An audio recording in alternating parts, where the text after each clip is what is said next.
Let's try a bullet game on the ChessUp 2 board. Now, usually I would stick with rapid games because you give massive time odds to your opponent in bullet games when you move their pieces. And in this game, I am playing a gambit against the French defense. I believe it's called the Nimzovich Gambit, where my opponent is developing, putting pressure on my D pawn, where I'm just trying to develop and keep that E5 pawn solid.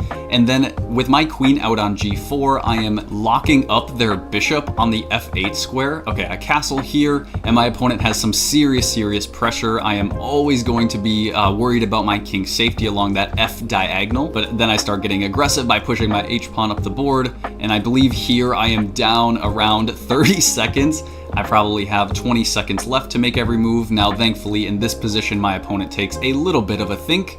What to do here? He jumps in with a knight. Of course, I have to snap off that very powerful knight. But even with that knight gone, the danger is still there because he comes in with his pawn, and I moved it a little too quick, so I got to reposition my knight where I wanted it. I'm jumping it forward to G5. And he always has this discovered pawn move, and so I try to put my queen right in front of the pawn so it can't move forward, and his queen over on B6 can't give a check. And then he tries to get forward, pushing his pawn, jumping his knight into the middle, and instead he takes with the queen here. So I just try to develop, and I have around 5 seconds left.